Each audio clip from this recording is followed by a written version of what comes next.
৩৬ বছর আগে ঘটে যাওয়া এক সত্য ঘটনা। আশা করি আমার এই ঘটনাটি আপনাদের ভালো লাগবে। আসসালামু আলাইকুম। আশা করি সবাই ভালো আছেন। আমি এস.ডি. শাওন, খুলনা থেকে বলছি। আমি আপনাদের নিয়মিত একজন পাঠক। ছোট কথা না বাড়িয়ে সরাসরি মূল ঘটনায় চলে যাই। প্রথমেই বলি, আমার দাদা ছিলেন একজন নামকরা ওঝা। তাই প্রায় সময় আমাদের সঙ্গে অদ্ভুত অদ্ভুত ঘটনা ঘটত। ঘটনাটা এরকম, একদিন আমাদের গ্রাম থেকে খবর এলো আমার ফুফু খুব অসুস্থ। খবর পেয়ে আমার দাদা আমার বাবাকে নিয়ে গ্রামের উদ্দেশ্যে রওনা দিলেন। গ্রামে পৌঁছাতে রাত ৮টা বেজে যায়। খাওয়া দাওয়া শেষ করে আমার দাদা বারান্দার চৌকির উপর বসেছিলেন। এমন সময় একটি মহিলা কান্না করতে করতে এসে হাজির। দাদাকে বললেন, চাচা, আমার ছেলেটা ৩ মাস ধরে অসুস্থ। সবাই বলছে জিনে ধরেছে। অনেক ওঝার কাছে নিয়ে গেছি, কিছুই কাজ হয়নি। আমি আপনার নাম অনেক শুনেছি, আপনি নাকি অনেক বড় ওঝা।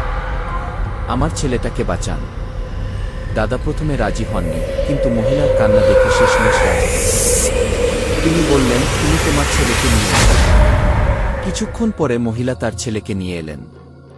দাদা উঠোনে একটা গণ্ডি কেটে তার ভেতরে ছেলেটাকে বসিয়ে জিন ঝাড়ানোর কাজ শুরু করলেন। জিনটা চলে যেতে রাজি হয়। দাদা তাকে বলেন, যাওয়ার সময় পশ্চিম পাশের জামগাছের একটা ডাল ভেঙে রেখে যাবি কি, তারপর তার মুখে পানি ছুঁড়ে মারেন। সাথে সাথেই ছেলেটা সুস্থ হয়ে যায়। সেই সময় গ্রামের অনেকেই ঘটনাটি প্রত্যক্ষ করছিলেন। কিছুক্ষণ পরে দেখা যায় জামগাছের একটা ডাল সত্যিই ভেঙে পড়ে গেছে। সবাই যার যার বাড়িতে ফিরে গেল। এখানেই ঘটনাটা শেষ হতে পারত, কিন্তু হয়নি। সেই জিনটা ছিল খুব শক্তিশালী। রাতে দাদা আর বাবা বারান্দায় ঘুমাচ্ছিলেন। রাত ৩টার দিকে বাবার ঘুম ভাঙে। তিনি বাইরে তাকিয়ে দেখেন একটা বড় বিড়াল খেলছে। কিছুক্ষণ পর বিড়ালটা হঠাৎ অদৃশ্য হয়ে যায়। এরপর একটা ছাগল তিরিং বিরিং করে লাফাচ্ছে। কিছু সময় পর সেটাও অদৃশ্য হয়ে গেল। উঠানের মাঝে ছিল একটা বড় তেঁতুল গাছ। বাবার মনে ইচ্ছে ছিল জিন দেখবে, তাই চুপচাপ বাইরের দিকে তাকিয়েছিলেন। হঠাৎ বাবার চোখ যায় তেঁতুল গাছের ডালের দিকে। দেখেন লাল শাড়ি পরা একটা মহিলা গাছের ডালে বসে কাঁদছে এবং বিড়বিড় করে কিছু বলছে। বাবা দাদাকে ডাকতে যাচ্ছিলেন, এমন সময় দেখেন গাছে আর কেউ নেই। কিছু সময় পর আবার দেখেন গাছের উপরে একটা পা, আরেকটা পা বাঁশঝাড়ের পাশে। দেখতে কিছুটা মানুষের মতো, কিন্তু ধীরে ধীরে সেটা বড় হতে লাগল। বাবা মাথা তুলে তাকালেন, দেখেন সেটি যেন আকাশ ছুঁয়ে গেছে, কিন্তু মুখ দেখা যাচ্ছে না। হঠাৎ সেই মুখ নিচের দিকে নামিয়ে দিল, আর বাবার শরীরে ঝাঁকুনি লাগে। তিনি ভয়ে লাফিয়ে উঠলেন। দাদা জিজ্ঞেস করলেন, কি হইল বাপ, তুই এমন করছিস কেন?